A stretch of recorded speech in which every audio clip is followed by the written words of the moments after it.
"Don't," the mind commanded. "Lie still. Be asleep."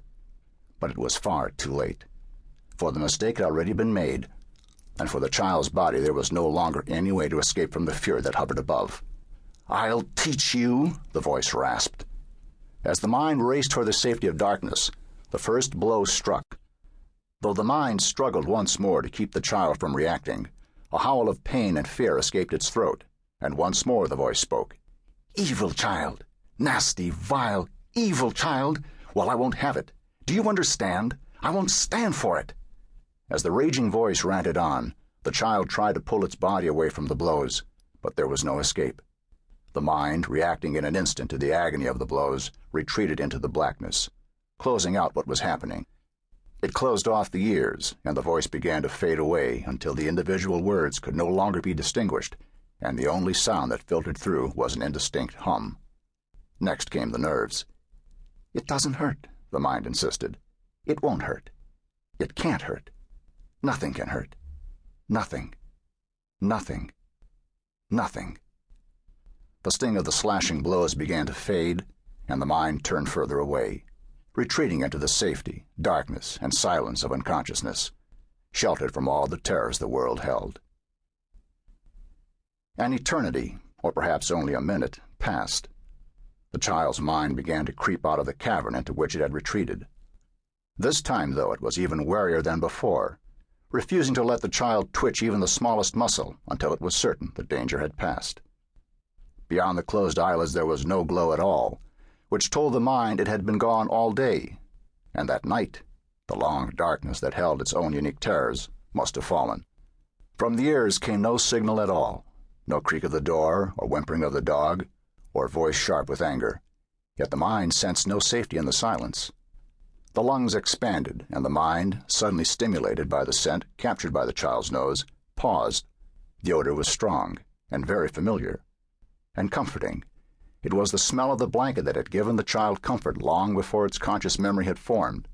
Now, reacting to the deep emotions stirred by the scent, the mind let the child reach out to pull the comforting blanket more closely around its aching body. But the fingers touched nothing. The warm softness of the material was nowhere to be found. Slowly, the mind became aware of the pain in the child's body. But there was more than the fading sting of the hands that had struck the child.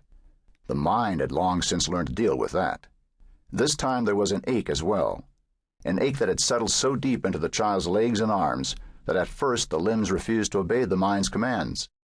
But finally, agonizingly, the child reached out into the darkness. After moving only a few inches, the child's fingers found something hard, something immovable. The fingers probed in another direction.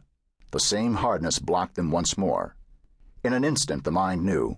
It wasn't the scent of the blanket at all, but the scent of the chest where all the blankets in the house were kept through the summer. The cedar chest. The cedar chest that sat against the wall below the cellar's single tiny window. The lungs expanded again, and the sense of cedar and mothballs filled the child's nostrils once more. But this time, instead of reminding the child of the comfort, warmth, and softness of the blanket, the scent seemed to wrap around it like a serpent's coils, pressing tighter every second. Panic took over, and the child thrashed and cried, sobbed and choked, as it struggled to free itself from the imprisoning walls of the chest. But the chest was strong, the child weak. As the terror and the blackness and the scent closed around the child's body, the mind, as it had grown so used to doing, began once more to slip away, to disappear into a safer world. This time, as the mind retreated once more into the dark haven of unconsciousness, it wondered if it would come back at all.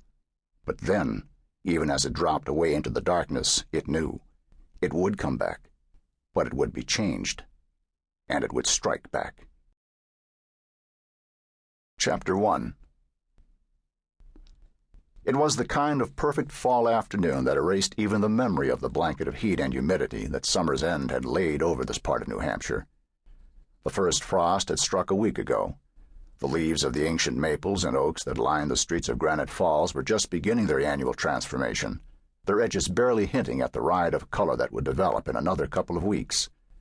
As Joan Hapgood slid her Range Rover into the slot that seemed to have been left just for her only a few steps from the Rusted Rooster, whose original name had long ago given way to the condition of the sign that hung over its door,